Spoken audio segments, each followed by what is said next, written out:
Espero que no se me trabe esta vez tanto.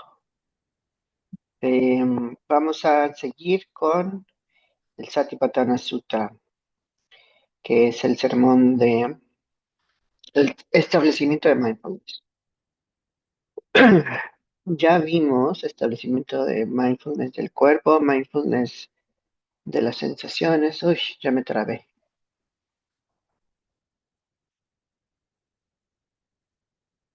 ¿Ya me oyen?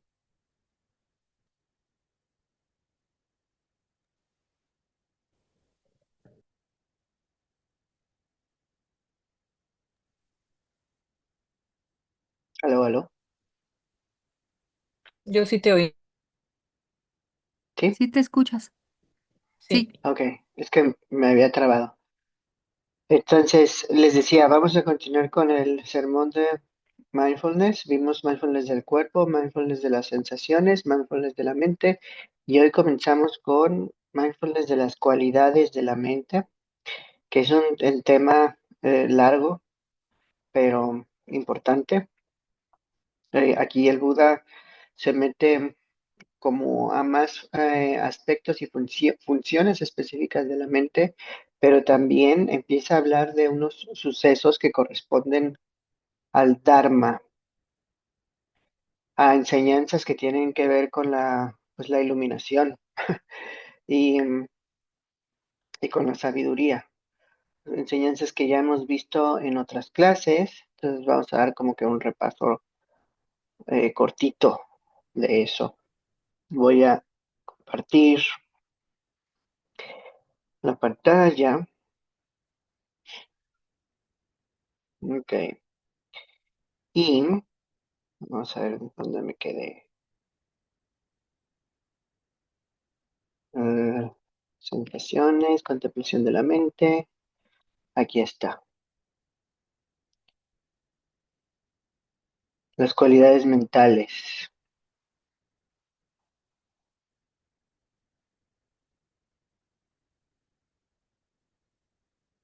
Listo. Entonces, aquí el Buda dice, el monje mora contemplando las cualidades mentales como cualidades mentales en términos de los cinco obstáculos. Antes de seguir, cuando dice en términos de, lo va a estar cambiando. Ahorita está hablando en términos de los cinco obstáculos, después va a decir en términos de los cinco cúmulos o agregados, y luego en términos de las cuatro verdades nobles, en términos de los factores que llevan a la iluminación. En realidad todo esto se considera como cualidades mentales, objetos mentales también se ha traducido, pero bueno, para mí son como elementos o aspectos de la mente más a detalle. Si se acuerdan en la sesión anterior, vimos que mindfulness de la mente se hacía de una forma muy general, así como mi mente ahorita está bajo la influencia de la ira o bajo la influencia del deseo o bajo la influencia de una neurosis o un autoengaño, ¿no? Eso es muy general, porque la mente es algo súper complejo. Es tan complejo que el Buda escoge algunas categorías y dice, enfóquense en estos aspectos, pero no se meten más porque pues, la mente es algo muy sofisticado. Se pueden hacer como miles de modelos para analizar la mente y pues no habría forma de analizar todo, todo lo que implica la mente. Entonces, em, este establecimiento de mindfulness, el cuarto, escoge unas cualidades, varias series específicas. Espero me sigan oyendo porque aquí me está saliendo el mensaje de que mi internet está bien jodido. Así me dice, estás bien jodido. Pero bueno, el Pero sí te punto escuchas. es que bueno, dice, contemplando las cualidades mentales como cualidades mentales en términos de los cinco obstáculos. ¿Y cómo contempla estas cualidades mentales? Y dice, cuando hay un deseo sensual, el monje entiende así o piensa así, hay un deseo sensual en mí. O cuando no hay un deseo sensual, entiende, No hay deseo sensual en mí. Entiende cómo llega a ser el surgimiento del deseo sensual no surgido y entiende cómo llega a ser el abandono del deseo sensual surgido, que ya está aquí, y entiende cómo llega a ser el futuro no surgimiento del deseo sensual abandonado. A mí esto me lleva a la enseñanza de el esfuerzo correcto. Em, Hay algunas personas, o sea, en esta plática de mindfulness correcto que, pues que no tomaron la clase conmigo del sendero octuple completo, pero antes de mindfulness correcto está esfuerzo correcto. Antes de este sutta hay una práctica anterior que el Buda dice, esto es esfuerzo correcto, y hablaba de cuatro esfuerzos correctos, ¿no? El primero es, me esfuerzo en abandonar todo lo que identifico como nocivo, me esfuerzo en que no surja lo nocivo, ya que abandoné lo nocivo, ahora que no surja en mi mente y en mi cuerpo.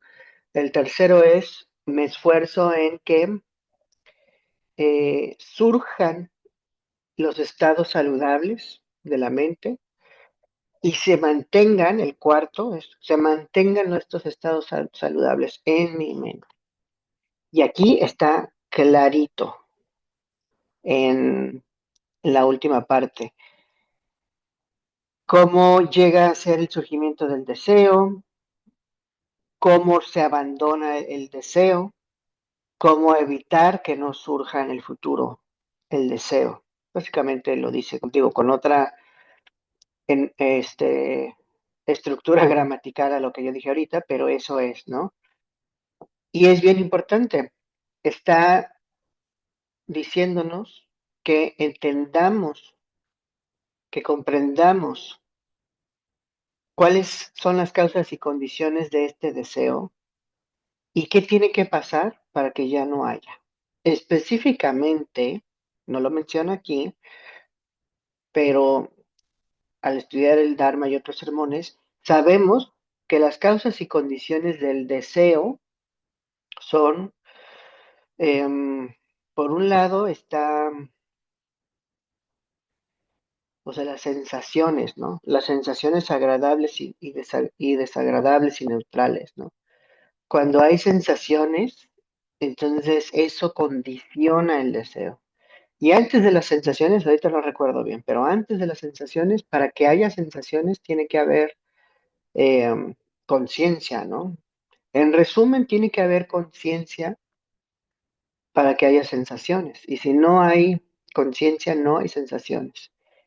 Y antes de la conciencia, eh, creo que tiene que haber voluntad o la intención de actuar, que también se le llama formación kármica.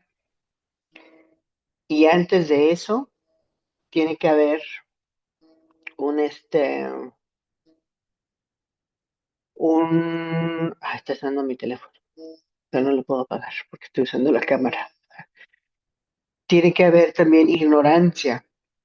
Si, si hay ignorancia, entonces eso condiciona que haya conciencia. Esto es bien difícil de ver, pues dices, ¿cómo? No entiendo bien. Pero ignorancia aquí nos referimos a no conocer el Dharma, no saber cómo es la realidad. Eh, ¿Todavía me escuchan? Porque mi cámara veo que está perdida. Te Ok, escuchamos muy bien. Sí, ok, gracias.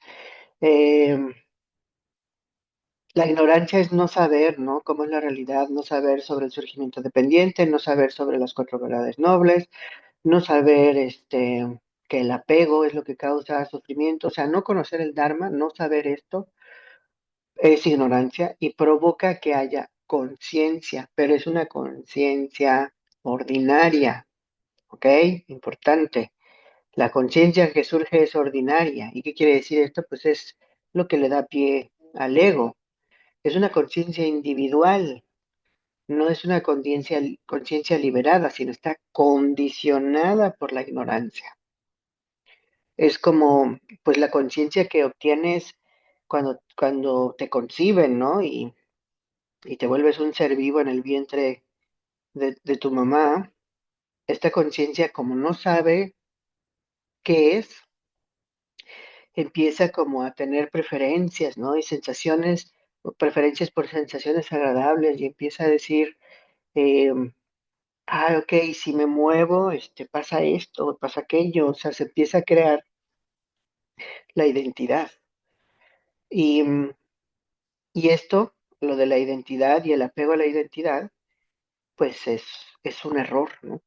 Ese es justo, pues más que un error, es la causa de que haya apego, es la causa de que haya deseo. Entonces, ahí está el paréntesis gigante. em, Esto se refiere el Buda cuando te pongas a contemplar el deseo en ti, a que empieces a ver, ok, ¿cuáles son las causas de este deseo? Como por ejemplo, de que haya, se me antoja, no sé, un pastel, ¿no? Se me antoja el dulce. Y entonces, para que haya antojo, pues tiene que haber como que conciencia y tiene que haber el recuerdo de una sensación agradable, ¿no? Que es el sabor del pastel. Y entonces cuando pienso en eso, se me antoja. Pensar en esa sensación agradable condiciona el antojo. Y entonces ahí ya vimos cómo surge el deseo.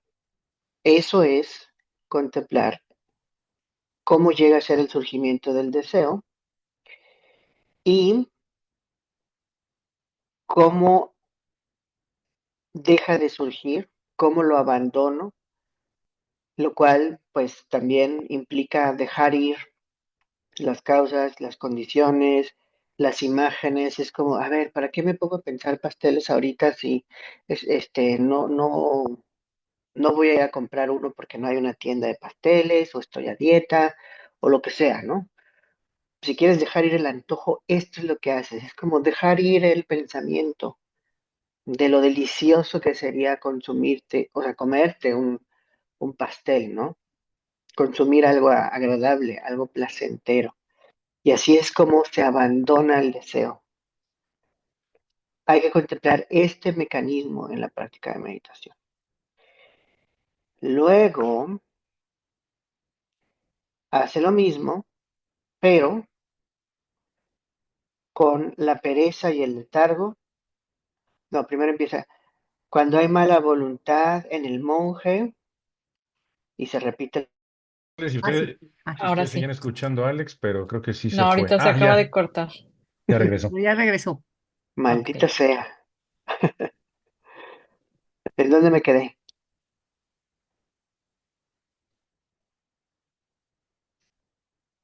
No los oigo. Perdón, en resumen, la sensación agradable de el recuerdo de la recompensa condiciona Ujú, el deseo. sí, ok. Y, a ver, déjame compartir otra vez.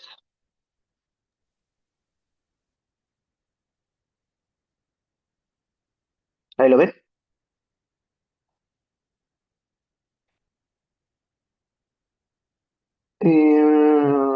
Cuando hay un deseo sensual, el monje entiende hay un deseo sensual de mí. Cuando no hay deseo sensual, entiende no hay deseo sensual.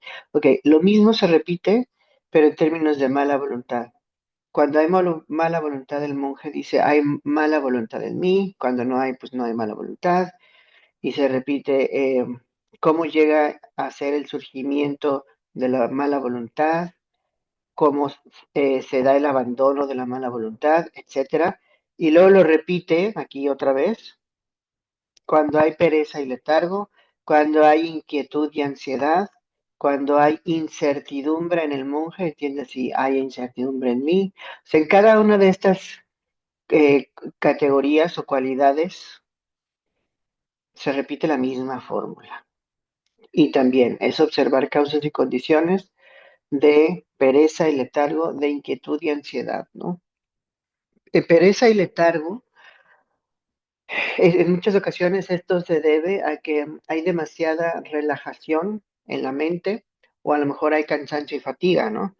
Si es cansancio y fatiga, pues no hay nada que hacer más que a lo mejor descansar porque hace falta el descanso, pero si es una pereza, o sea, que no es necesariamente por cansancio, si el aletargamiento no es por fatiga, esto es porque la mente está como dirigida a la inactividad. Y la forma en que eso se abandona es energizando la mente, por llamarlo de alguna forma, y esto lo haces involucrándote en actividades, como que retomando la intención de lo que estás haciendo, empezando a practicar la acción correcta, la intención correcta, el estar así conectado con tu entorno e interactuar con él de forma consciente. Eso y energiza tu mente y te saca de la pereza y el aletargamiento. La inquietud y la ansiedad, bueno, eso es cuando hay mucha actividad mental y la incertidumbre, pues es no necesariamente cuando no haya suficiente información en tu entorno y sientas incertidumbre, que no sepas qué vaya a pasar, ¿no? Sino hay veces que hay incertidumbre porque pues dudas, porque eres muy escéptico, ¿no? Porque no confías en en lo que puedes ver y entender y entonces dudas de una forma como confundida o ignorante incluso. Y ahí hay que buscar también las condiciones de ese escepticismo que no es muy saludable, ¿no? Sino que te tiene así todo el tiempo dudando, ¿debería o no debería actuar, ¿no? ¿Y qué tal si pasa esto? ¿Y qué tal si no pasa aquello, ¿no? Es engañoso. Entonces hay que averiguar y analizar muy bien ese pensamiento. Eso es mindfulness de esta incertidumbre, ¿no? Y luego se repite esta fórmula que ya hemos visto como 1000 veces, pero en términos de las cualidades mentales, dice, contemplando cualidades mentales internamente, externamente, de las dos formas, surgimiento, el cese, o simplemente decir, aquí hay cualidades mentales, eh, mientras están presentes yo las reconozco, solo eso, no identifico o sea, mi identidad o el yo, sino que solamente estoy viendo esos sucesos, ¿no? El deseo, la pereza, la incertidumbre, ¿no? Estos como obstáculos. Estos son los 5 obstáculos. El primero fue el deseo, el segundo es la mala voluntad, tercero es pereza y letargo, el cuarto es la inquietud y ansiedad, y el quinto es la incertidumbre. Esos 5 como obstáculos, son obstáculos a que la mente esté tranquila, esté clara, con quietud y claridad. Entonces, en la práctica de mindfulness, al observar surgimiento y cese de estos obstáculos, el chiste es aprender a cómo ser libre de esos obstáculos para seguir avanzando. ¿Ok? Y después siguen los 5 cúmulos también llamados los 5 agregados o las 5 como acumulaciones, los 5 grupos. Y aquí se refiere a, el primero es la forma material. Dice, esta es la forma material, este es su origen y esta es su desaparición. Esta es la sensación, este es su origen y esta es la desaparición. Esta es la percepción, la tercera, este es su origen y esta es su desaparición. Estas son las formaciones, estos son su origen y desaparición. Y estos son los estados de conciencia, su origen y su desaparición. Muy bien. Eh, la forma se refiere a las sensaciones físicas. Esto es una cualidad mental. El considerar que hay algo es físico, en el budismo se considera como algo parte de la mente, porque para estar como conscientes de que hay materia, tiene que haber conciencia de la materia o conciencia de la forma, de las apariencias, ¿no? O sea, de las sensaciones. Entonces, Aquí esto es parte de la experiencia cognitivo-perceptual, la forma material, ¿no? Ese es el primer cúmulo. El segundo es las sensaciones, que ya hablamos de eso en mindfulness de las sensaciones, el segundo establecimiento de mindfulness, que hay sensaciones agradables, desagradables y neutrales. Aquí las vuelvo a repetir porque son parte de esta categoría de 5 cúmulos. Y después de sensaciones, hablas de percepción. Ahí siguen, porque creo que me friqué otra vez. Sí, ah, sí te escuchamos bien. Gracias. Em, Sigue percepción. Percepción, el Buda lo define como esa capacidad en la que puedes distinguir el color blanco, el color azul, el color amarillo. Eso es un árbol, eso es una mesa, eso es una cama. Todo eso lo puedes percibir, distinguir gracias a la percepción. Y luego después, cuando habla de formaciones, se refiere a formaciones kármicas, que también se refiere a intención de actuar. Cuando tú tienes la intención de hacer algo, de pensar, de hablar, de moverte, o sea, todas esas intenciones son formaciones kármicas. ¿Y por qué se le llama formaciones kármicas? Pues porque todas esas intenciones empiezan a generar consecuencias ya en tu vida. Si tienes la intención de hacer ejercicio, eso tiene consecuencias en tu vida. Si tienes la intención de consumir drogas o alcohol, eso tiene consecuencias en tu vida. ¿Siguen ahí? Ah, ya, ya vi. Y entonces aquí se le llama formaciones, no dice kármicas, pero se refiere a esas como creaciones de karma, ¿no? Es como generar actos o tener la intención de generar actos y esto surge en la mente, ¿ok? Y luego finalmente habla de la conciencia.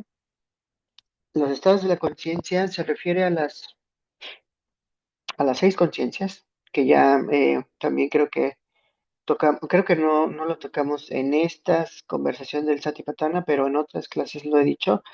La conciencia se divide en 6 y tenemos conciencia auditiva, olfativa, visual, táctil, gustativa y mental. La conciencia mental es como el sexto sentido, ¿no? Que tenemos en la experiencia cognitiva perceptual. Y cada una de estas conciencias, pues tiene sus causas y condiciones también. O sea, la conciencia visual se compone del ojo y lo que ven los ojos. La conciencia auditiva se compone del oído y lo que escucha el oído. La conciencia olfativa se compone de la nariz y de lo que huele la nariz, ¿no? Así se genera esta conciencia. Y vuelve a decir, este es su origen y esta es su desaparición. De cada uno de estos eh, elementos de la experiencia cognitivo-perceptual. Los 5 cúmulos, hay quienes dicen que son lo que le da pie al ego, lo que le da pie a la identidad, o el Buda dice que es lo que están como sujetos al apego. O sea, tú puedes generar apego de lo material, pues de la forma material, generar apego de las sensaciones. Evidentemente, aquí es donde más está el apego porque hay sensaciones agradables. O puedes generar apego de lo que percibes o de tu intención o las formaciones kármicas o de tu conciencia. Puedes generar una identidad de cualquiera de estos cúmulos, 5 cúmulos. ¿Ok? Es un poco densa esta parte de la enseñanza, pero en la práctica de meditación contemplamos esto. Voy a contemplar la sensación o esta cosa que se siente como forma física, ¿no? todo lo material. Voy a contemplar todo lo que es percepción. Y entonces distingo en mi experiencia esta función, esta capacidad de distinguir los colores, los objetos, las formas. Distingo esa capacidad y la veo, ¿no? Y la siento y veo cómo surge. ¿Qué tiene que haber para que haya percepción? Y lo que tiene que haber es cosas que percibir, tiene que haber un cerebro, tiene que haber un ser vivo, ¿no? Que perciba. Entonces veo esas condiciones. Y luego veo también las formaciones, la intención, cuando tengo una intención de hacer algo, de decir algo, ¿no? Y veo las causas que me llevaron a esa intención. ¿Por qué quiero ir, este, a hacer ejercicio? Pues quiero ir porque quiero tener una mejor salud, porque me siento mal, porque mi cuerpo me lo pide. Todas esas son condiciones, ¿no? Y veo eso, veo cómo surge todo eso, ¿no? El ejercicio de mindfulness, el mindfulness budista, es hacer un desglose de todo esto. Voy a apagar mi cámara porque está dando mucha lata. ¿Siguen ahí? Aquí. ¿No me he cortado mucho?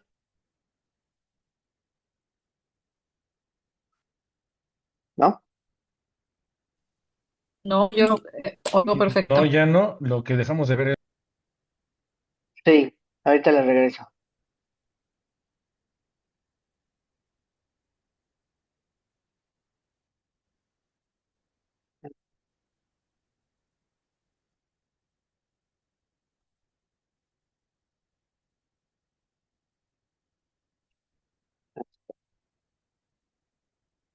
Oye, a mi gato quiere entrar. Ok, ¿ves mi pantalla? ¿Todo bien? Sí, se ve. Ok, entonces es bien difícil esta parte de la meditación, porque es observar cosas que damos por hecho, ¿no?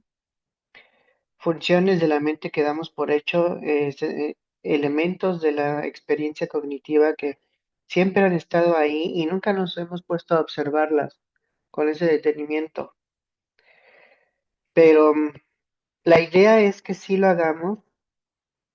em, Primero, cuando hacemos una práctica guiada, lo que hacemos es calmar la mente, ¿no? Si se acuerdan en las prácticas guiadas que hemos hecho, observamos la respiración, nos relajamos, nos tranquilizamos, cultivamos un poco de atención, de quietud, de serenidad.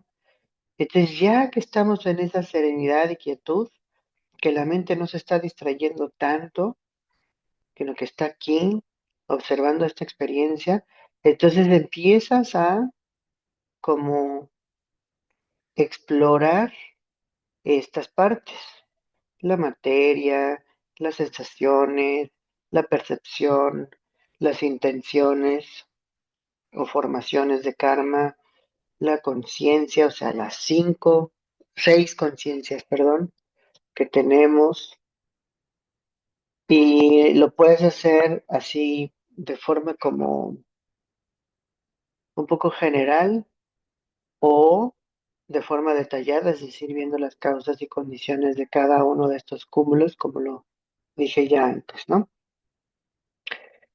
Luego están las bases de los sentidos, y aquí es desglosar las seis conciencias, lo que les mencioné ahorita.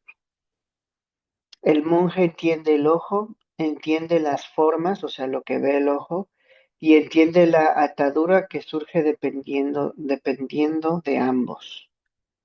A ver, antes de seguir, esto es bien importante. Es un poco filosófico, pero así es. Está el ojo y lo que ve el ojo. Aquí el sermón dice formas, o sea, ve las formas, el ojo ve formas, ¿no? Pero, o sea, para que un órgano sea identificado como ojo, tenemos que decir que ese órgano tiene la capacidad de ver, ¿están de acuerdo? ¿No? Un ojo tiene la capacidad de ver. Si no tuviera la capacidad de ver, no sería un ojo. Si tuviera la capacidad de escuchar, sería a lo mejor el oído, ¿no? Pero el ojo, todos los ojos tienen la capacidad de ver.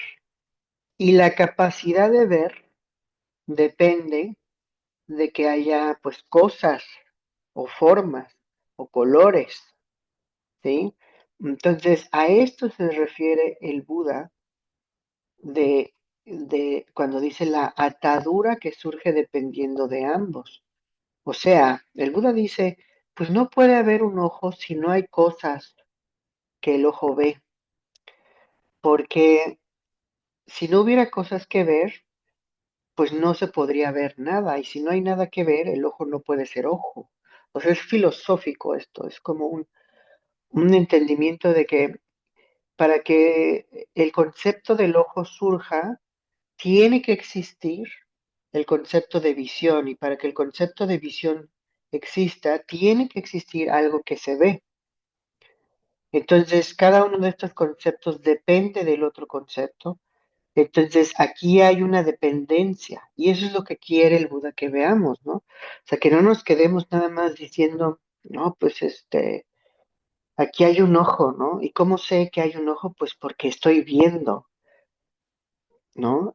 Y si estoy viendo, significa que hay algo que ver, porque si no hubiera algo que ver, no podría ver. El ver mismo no podría surgir. Entonces, el ojo, establecer el ojo depende de que haya algo que ver. ¿Me explico lo que dije?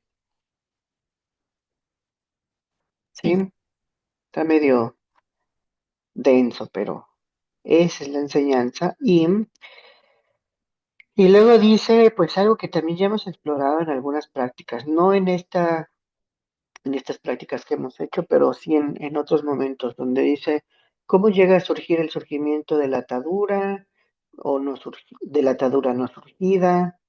¿Cómo es el abandono de la atadura surgida? ¿Cómo llega a ser el futuro no surgimiento de la atadura abandonada? O sea, otra vez, el esfuerzo de que esta atadura eh, pues no esté presente y evitar que surja de nuevo, ¿no? Em,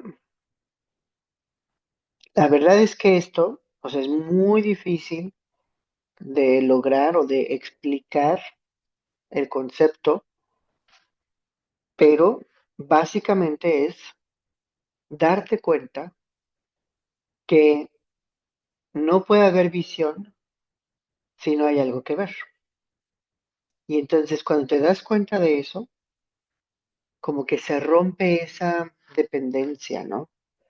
O sea, es así como, a ver, la visión existe solo si hay algo que ver. Entonces busco algo que ver y cuando encuentro eso que hay que ver o que se puede ver, cosas visibles, por llamarlo de alguna forma, digo, pero para que esto sea una cosa visible, algo lo tiene que ver, porque si no es una cosa visible, pues no se puede ver. Entonces, la cosa visible, si se fijan, depende de la visión. Y la visión depende de las cosas visibles. Y las cosas visibles dependen de la visión. O sea, es una dependencia mutua que no se resuelve al 100%, o sea, o de forma definitiva. Como que una cosa te lleva a la otra. Es como un ping-pong. Y cuando tú logras ver eso, entonces ya puedes interrumpir ese establecimiento del concepto. Dime, Diana. ¿Esto cómo lo podríamos transportar? O sea, esto es hacia el término de las bases y en la visión, hablando de la visión, Ujú. pero ¿Cómo, llegar a la parte mental, ¿cómo podría, cómo es ese ejemplo de parte mental? cómo llevarlo a la parte mental, dices? Es que se cortó un poco. Ah, sí, o sea, estamos hablando como de la base de los sentidos y si Ujú. la mente es otro sentido, ¿cómo aplicaría este Ya, ejemplo en mente? claro. El ejemplo de la mente es, em, la mente es como el órgano entre comillas, ¿no? Porque la mente en realidad es algo que no está confinado al cerebro, sino pues también está la mente del cuerpo, ¿no? Y este, de la conciencia exterior, ¿no? Pero la mente lo que percibe es objetos mentales, ¿no? Esa es la definición. ¿Y qué son objetos mentales? Pues pueden ser visiones mentales que tienes, lo que imaginas, la imaginación es un objeto mental, pero también estamos hablando de que hay objetos mentales auditivos, o sea, cuando te acuerdas de sonidos, cuando piensas en sonidos específicos que no están ocurriendo en la realidad física, aromas, sabores, ¿no? Cuando piensas en el dulce o en picante o en amargo, todo eso son objetos mentales que no están ahorita, pero puedo pensar en ellos. Igual con el resto de los sentidos, o sea, hay sensaciones táctiles mentales, sensaciones, perdón, objetos visuales mentales, objetos auditivos, olfativos, táctiles, sí, todos esos. Y luego los objetos mentales, pues es todo lo que concibas, ¿no? Con la mente. Entonces, digamos que la mente es un sentido que tiene a los otros sentidos incluidos, ¿no? Solo que los objetos que percibe la mente son mentales de principio a fin, aunque se manifieste también como en los otros sentidos, como aromas mentales, formas mentales, sonidos mentales, etcétera. Y ahí aplica el mismo razonamiento, ¿no? O sea, el Buda dice, hay una atadura, ¿no? Una atadura a esos objetos mentales, ¿no? Es decir,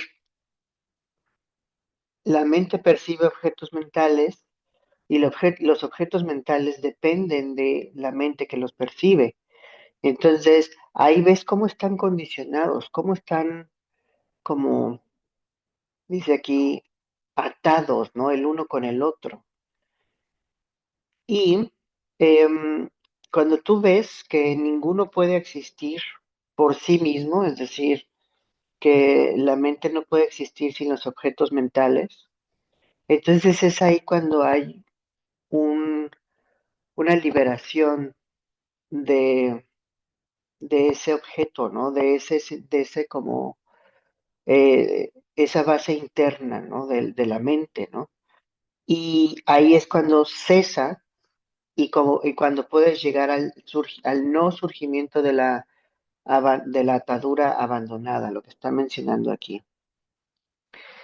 Es bien difícil también, como en la página anterior, el poder ver cómo algo no surge, cómo se abandona esta atadura y cómo se evita que surja otra vez esta atadura. O sea, el ojo y las formas, el oído y las formas, de hecho, más adelante lo menciona, ¿no? Dice, además, el monje entiende el oído, entiende los sonidos, entiende la nariz, entiende los olores, entiende la lengua, entiende los sabores, entiende el cuerpo, entiende las sensaciones táctiles, mente y objetos mentales. Los objetos mentales fueron todos estos que te dije, Diana, y además entiende también cómo llegar a ser el surgimiento de la atadura no surgida, o sea, qué tendría que pasar para que no surja, cómo llega a ser el abandono, que es algo que les expliqué ahorita, o sea, que vean que esta dependencia mutua no se puede establecer al 100%. Una nariz no se puede establecer por sí misma si no hay olores. El concepto de la nariz no se puede establecer si no existe el concepto de los olores. ¿Por qué? Porque todas las narices huelen olores. Es parte del concepto de la nariz. Ese es el truco. Esa es la explicación filosófica. Ahora, en la experiencia de meditación, ponerse a como a filosofar así como lo estamos haciendo ahorita, puede que funcione, pero puede que no. Puede que uno se quede así como, "Ay, pues estoy aquí tratando de discernir si la nariz existe por sí misma, independiente de los olores o no, y me estoy haciendo bolas y ya me duele la cabeza. Una forma más sencilla de dejar de establecer a la nariz como algo único sin los olores es más bien soltando a la conciencia, es decir, no voy a controlar la conciencia olfativa, sino voy a permitir que sea tal y como es. No voy a controlar las sensaciones, no voy a controlar la conciencia auditiva o la conciencia mental, voy a simplemente permitir que estas conciencias sean tal y como son. Y cuando logras soltar la conciencia tal y como es, lo que ocurre es que como que ya no hay diferencia entre el ojo y lo que ve, no hay diferencia entre la nariz y lo que huele, no hay diferencia entre el cuerpo y las sensaciones táctiles que siente. ¿Me explico en esto que estoy diciendo? Sí, Sí. Sí, El truco que yo uso es, ¿cuánto esfuerzo necesito para estar consciente? Y entonces ahí me doy cuenta que no necesito esfuerzo, porque la conciencia está sucediendo por sí sola. Y entonces descanso en esa conciencia que sucede por sí sola, que funciona por sí sola, y de repente como que ya no importa si hay un ojo que ve y si hay formas que el ojo ve, sino como que todo es una sola experiencia. Esa es la sensación. Cuando ya todo se siente como una sola experiencia en donde no hay mucha diferencia entre una cosa y la otra, entre un sentido y lo que percibe el sentido, ahí ya estamos llegando a ese punto en el que se abandona la atadura, la dependencia mutua entre estas dos cosas. Ahí como que ya no importa. Se deja de establecer la nariz y los olores. Solo hay una experiencia que no establece una nariz y no establece olores. Eso no quiere decir que dejes de oler. Eso continúa, pero ya no estás fragmentando una cosa y la otra parte. ¿Ok? Bueno. Luego habla de, igual, los objetos mentales, con objetos mentales internamente, externamente, se contempla el surgimiento, el cese, lo mismo, ¿no? De las 6 bases internas y externas.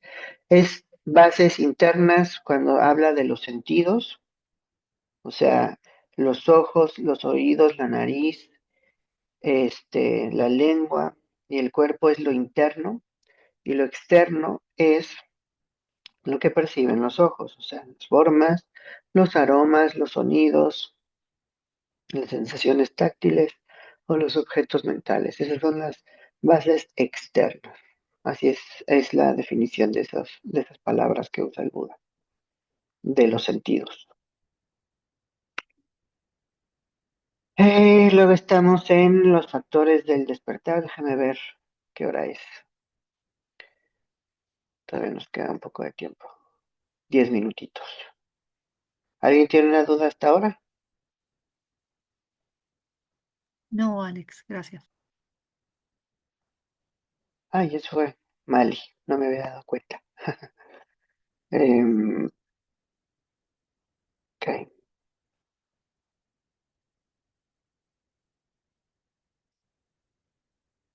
Pues ya dejamos los 5 cúmulos. Ahora vamos a los 7 factores del despertar. Y lo que dice es, he aquí, los monjes les dice, está presente el factor del despertar de mindfulness. O sea, el factor del despertar del mindfulness presente en él, o sea, presente en el monje. Y el monje entiende, he aquí el factor del despertar del mindfulness está presente en mí. Está medio rara esa redacción. Creo que la traducción estuvo ahí un poco rara. Estando el factor del despertar del mindfulness ausente en él, el monje entiende, he aquí el factor del despertar de mindfulness ausente en mí. Tengo que corregir esa redacción. Simplemente lo que dice es, ahorita hay mindfulness, ahorita no hay mindfulness. ¿Y qué es mindfulness? Pues es todo esto que estamos haciendo ahorita. O sea, está hablando de contemplar em, la atención, ¿no? Lo que se da cuenta de las cosas, ¿no? Mindfulness es observar, es estar atento a lo que está pasando, ¿no? A lo que está pasando en el cuerpo, lo que está pasando en las sensaciones, lo que está pasando en la mente, lo que está pasando en las cualidades de la mente. Eso es mindfulness, estar atento. ¿Y para qué queremos estar atentos? Pues para ver si hay algo que es nocivo y si es nocivo, dejar de hacerlo. Por eso habla de abandonar eh, esto de las ataduras en el caso anterior, porque eso se considera como nocivo. Y en este punto se analiza el mindfulness mismo, ¿no? Es como decir, ¿estoy atento o no estoy atento? No, pues ahorita sí estoy atento, pero también me doy cuenta cuando no estoy atento, cuando me distraigo. Entonces aquí eso es lo que te das cuenta, cuando está presente o cuando está ausente tu atención plena, ¿ok? Es un factor del despertar, o sea, es un factor que lleva al despertar espiritual, el mindfulness, el estar atento. Luego está hablando de otro factor del despertar, que es la energía presente en él, y luego habla de otro factor que es el despertar, del despertar que es el éxtasis, la calma, la concentración y la ecuanimidad. Cuando está presente, ausente, o sea, es la misma fórmula aplicada para todo. Cuando está presente el, la energía, cuando está ausente la energía, cuando está presente el éxtasis, cuando está ausente el éxtasis, cuando está presente la calma, cuando está ausente la calma. Todo eso me doy cuenta y entiendo cómo surge, lo que no ha surgido, cómo también cómo llega a ser ay, no está el abandono. Ah, no, claro, porque la ecuanimidad es un suceso que no es nocivo. Entonces aquí claramente no dice se abandona la ecuanimidad, porque la ecuanimidad ya se refiere a un factor de la mente que es saludable al 100%. Estamos hablando de factores del despertar, ¿no? Entonces, lo que dice más bien es cómo llega a su pleno desarrollo. ¿Qué tengo que hacer para que haya más ecuanimidad? Ahora, no lo menciono aquí, pero estos factores del despertar pues ocurren uno detrás del otro. El primero es mindfulness. Cuando hay mindfulness, eso me lleva a que haya investigación. Este es otro factor, la investigación. No la mencioné ahorita, creo que me la había saltado. Cuando hay investigación es simplemente que vemos, observo a detalle, con detenimiento la experiencia. Cuando hay investigación y cuando hay detalle, cuando veo las causas y condiciones, eso es investigar. Y cuando hay investigación, hay energía. ¿Se acuerdan hace rato que les dije que el aletargamiento y la pereza se van en el momento en el que te involucras con tu entorno, con tu experiencia? El involucrarte con tu experiencia genera energía, genera esa como eh, vitalidad en ti. Y luego esa vitalidad lleva el éxtasis. El éxtasis se refiere a una sensación como de libertad, de alivio, de bienestar, ¿no? Y cuando eso está presente, eso lleva a la calma. Gracias a que hay un bienestar, una vitalidad y éxtasis, se calma el cuerpo y se calma la mente. O sea, no está angustiada, es lo que quiere decir. Y como no hay angustia, la mente se puede concentrar. Hay una quietud que lleva a la concentración, o sea, ausencia de distracciones. Y cuando hay una concentración, esto te lleva a la ecuanimidad. Ecuanimidad es que no aceptas ni rechazas, no pierdes como tu centro.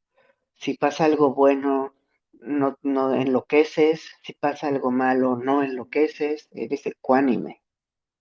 Y eso se busca cultivar todavía más y eventualmente esto lleva al despertar espiritual. Esos son los factores del despertar.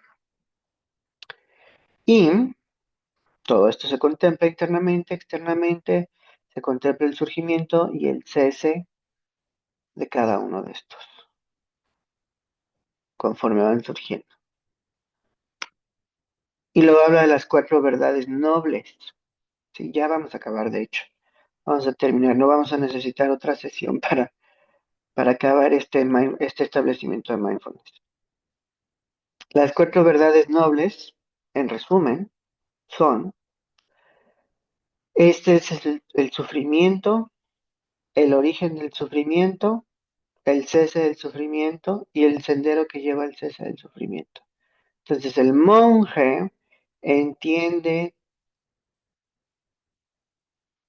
tal como realmente es el sufrimiento, entiende tal como realmente es el origen del sufrimiento,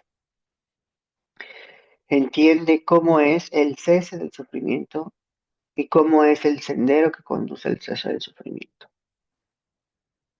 Lo que hemos visto en clase es, no, pues el sufrimiento es esto y esto y esto. Le damos una definición de qué es el sufrimiento. Y hemos visto en clase el origen del sufrimiento es el deseo, el apego, ¿no? Y damos definición de eso, como lo dice el Buda, y damos ejemplos. Y luego vemos la definición de cómo es el cese del sufrimiento, o sea, cuando dejas ir el deseo y eso da como resultado el alivio inmediato. Y también hablamos del sendero óctuple, de principio a fin, en donde nos damos cuenta que el sendero óctuple es el camino que lleva al desapego, a dejar ir el deseo, ¿no? Pero en meditación es diferente todo esto. En la práctica de mindfulness de las 4 verdades nobles, lo hacemos en la experiencia.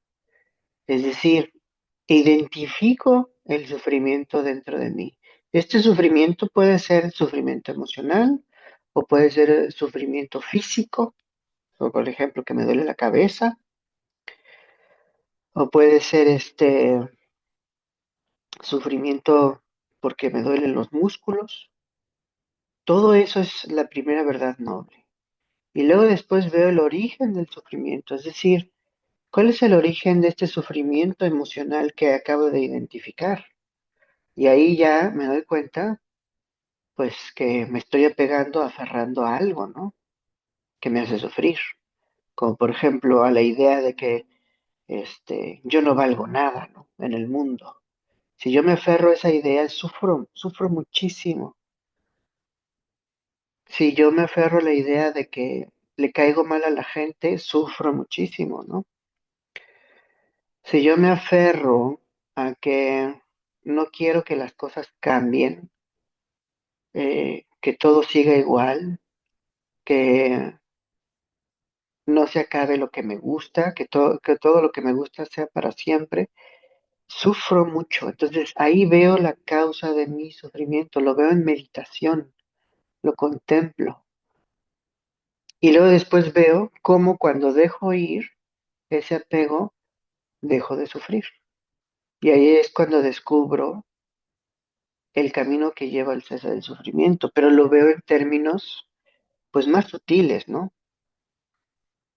Porque la 4 verdad noble, que es el camino que lleva al cese del sufrimiento, se refiere al sendero óctuple y el sendero óctuple son estas 8 prácticas, ¿no? Que hemos visto en el budismo, que es perspectiva correcta, intención correcta, habla correcta, acción correcta, modo de vida correcto, esfuerzo correcto, mindfulness correcto, que es lo que estamos viendo ahorita, y finalmente concentración correcta.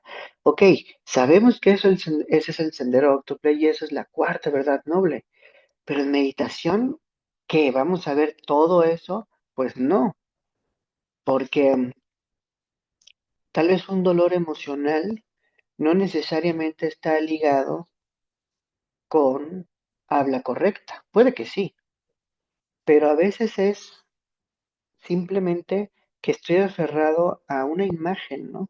Una imagen de mí, aferrado a un antojo de un placer, ¿no? De una comida o de un cigarro o de una chela, ¿no? Y que no hay eso, entonces si yo me aferro al antojo, sufro. No es una cuestión de habla correcta, es una cuestión de ver exactamente qué es lo que hay que abandonar, ¿no? Es más sutil el camino que lleva al cese del sufrimiento. O sea, ¿qué es lo correcto, qué es lo incorrecto en términos sutiles, en términos de percepción que está fragmentada o, por ejemplo, hace rato hablábamos de las ataduras entre el ojo y lo que ve el ojo, esa dependencia entre esos dos conceptos, o sea, separar esos dos conceptos como si fueran independientes, todo eso es la causa de sufrimiento. Es más sutil, mucho más sutil que algo como el habla correcta o el modo de vida correcto. Y si sí tiene que ver, entonces abandono eso, ¿no? Abandono el habla incorrecta, abandono el modo de vida incorrecto y veo ese, qué efecto tiene eso en mi experiencia. O sea, con mindfulness veo qué efecto tiene ejercer un sendero óctuple explícito, sutil, tosco o sutil y cómo eso me lleva al cese del sufrimiento. O sea, mindfulness, como lo explica aquí el Buda, es ejercer las cuatro verdades nobles, es ejercer el sendero óctuple. Por eso estoy atento, por eso estoy consciente. Para dar un ejemplo, yo todos los días pues practico meditación, pero después de mi práctica de meditación, me levanto y continúo consciente de lo que estoy haciendo.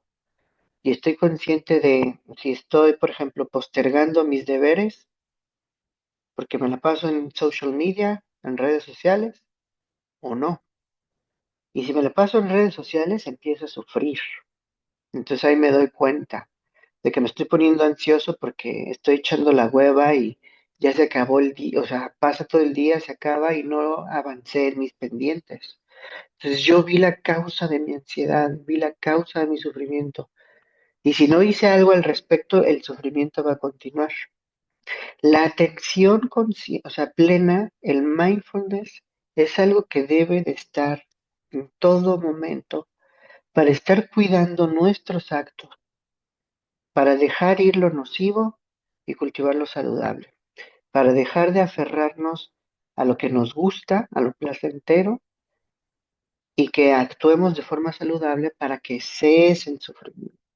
No es solamente mindfulness para estar ahí en el cojín de meditación. Mindfulness correcto en el budismo está presente todo el tiempo. Es difícil, ¿no? Va a haber alguien que diga, no mames, cabrón, o sea, ¿cómo chingados voy a estar practicando mindfulness todo el tiempo, ¿no? O sea, eso es muy clavado, eso es muy intenso. Pues sí, así es la práctica del Dharma. Sobre todo, así es la práctica de mindfulness según el Buda. Es estar atento de cuerpo, palabra y mente para abandonar lo nocivo y cultivar lo saludable. ¿Ok? Y ya, creo que ya llegamos al final. Sí, vamos al final. No lo puedo creer. Terminemos esto de mindfulness. Llegamos justo a la hora, pero antes de que nos vayamos, tal vez unos 5 minutitos. ¿Qué les pareció todo este tema que ya hemos platicado antes, pero volvimos a dar una revisada a esto? ¿Les queda un poco más claro de qué se trata esto de practicar mindfulness? Sí,